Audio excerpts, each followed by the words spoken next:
Sebab itu kalau ikut statistik kemiskinan di seluruh negara, berikut adalah statistik kemiskinan mutlak bagi 6 negeri terbawah yang paling miskin.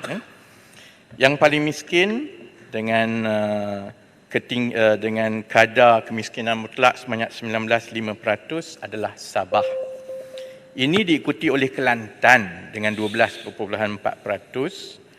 kemudian Sarawak 9%, kemudian Kedah 8.4%, kemudian Perak 7.3%, kemudian Terengganu 6%. Jurang kemiskinan ini sebenarnya banyak juga berpunca kepada jenis kegiatan ekonomi yang ada.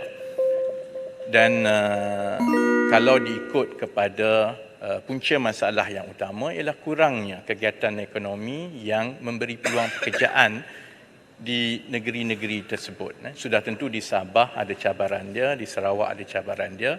Tapi kalau di Semenanjung contohnya negeri-negeri seperti Terengganu, Kelantan, Kedah, kalau dilihat kepada peruntukan yang telah diberikan oleh kerajaan dalam belanjawan 2023, 50% daripada perbelanjaan pembangunan sebenarnya diperuntukkan kepada negeri-negeri ini.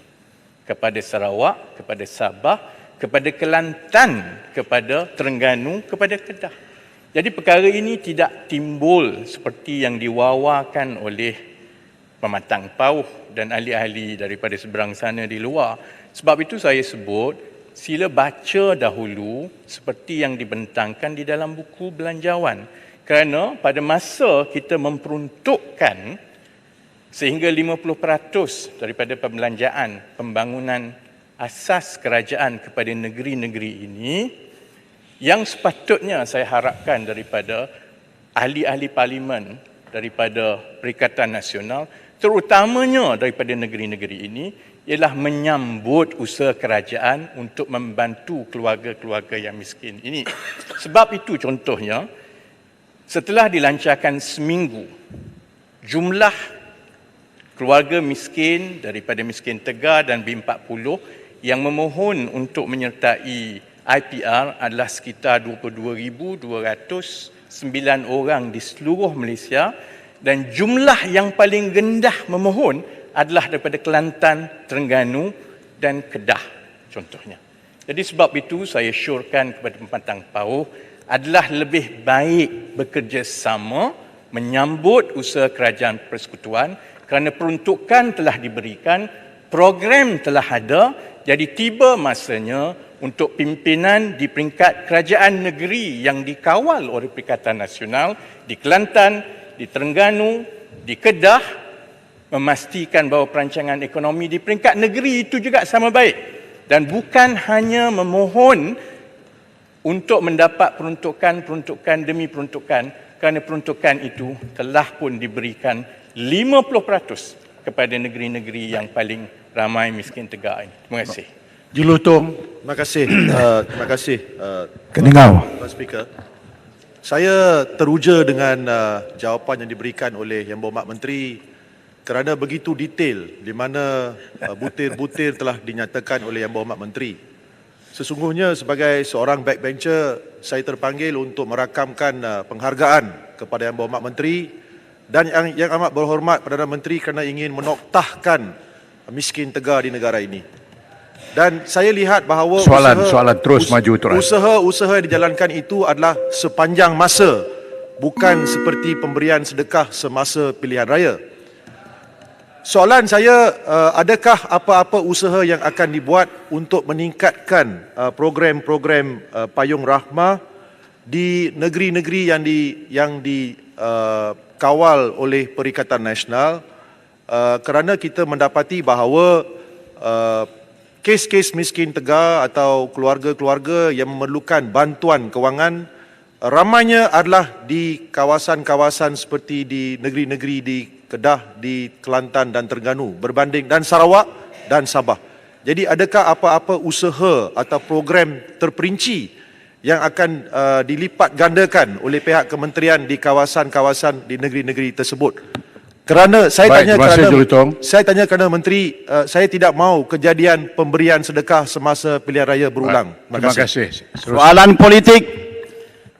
Terima kasih Jelutong. Seperti yang saya telah jelaskan tadi, sebenarnya peruntukan itu memang ditumpukan kepada isi rumah keluarga miskin tidak kira di mana mereka berada.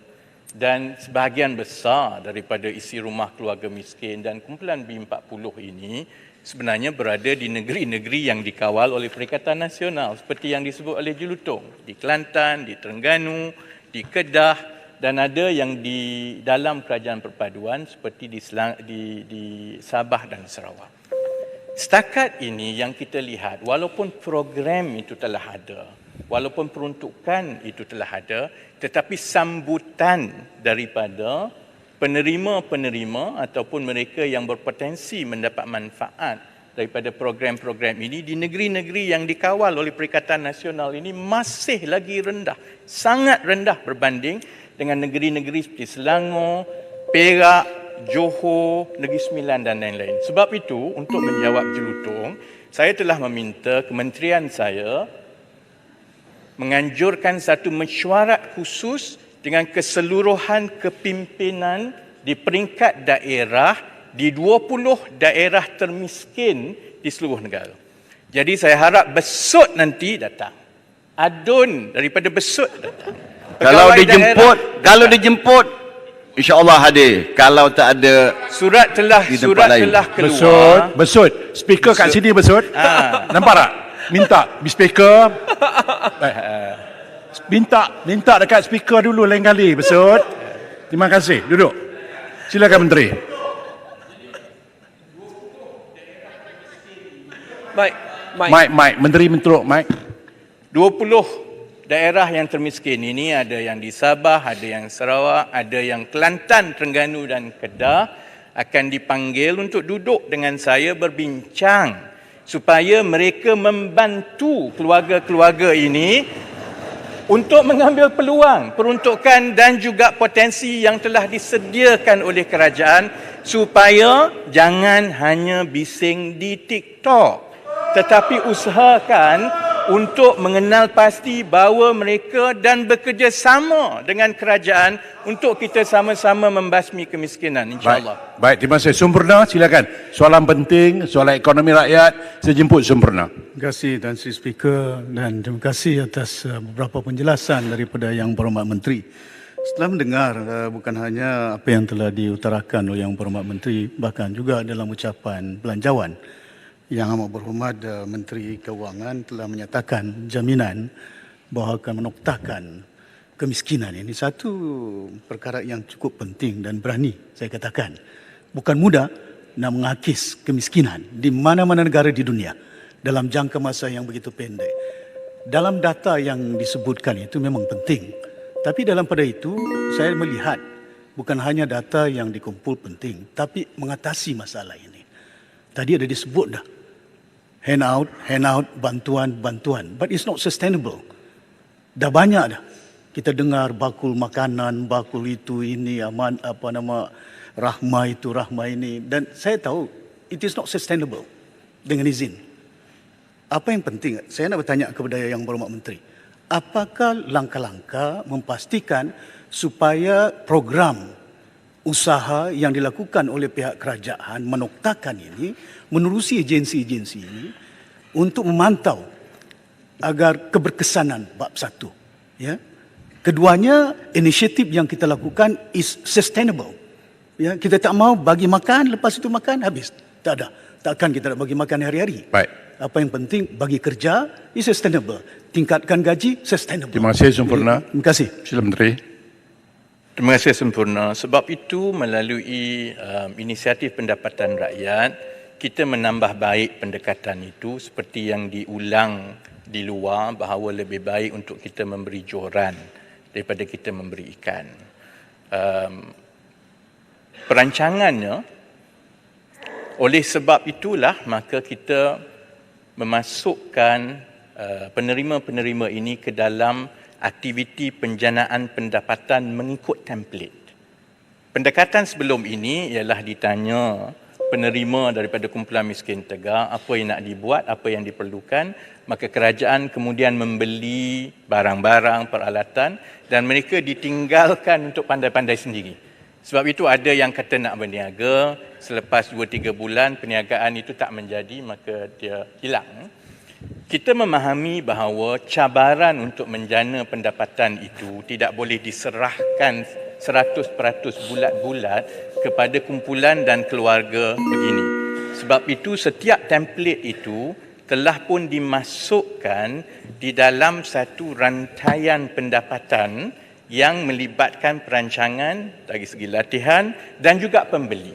Dan penerima-penerima ini akan dikumpulkan di dalam koperasi-koperasi basmi kemiskinan di setiap peringkat, kerana kita memerlukan juga sokongan dan bantuan daripada kumpulan setempat, baik profesional, baik imam masjid, baik juga pembeli-pembeli yang akan mendapat manfaat daripada program-program ini, supaya mereka bersama-sama membimbing dalam tempoh 24 bulan ini untuk memastikan aktiviti penjanaan pendapatan itu adalah mampan dan berkelangsungan.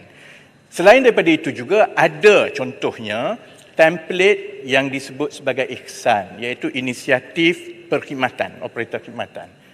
Yang kita pastikan bahawa khidmat-khidmat yang sebelum ini menggunakan kontraktor di pejabat-pejabat kerajaan, di fasiliti-fasiliti kerajaan, tidak lagi menggunakan kontraktor tetapi diberi terus kepada penerima-penerima ini.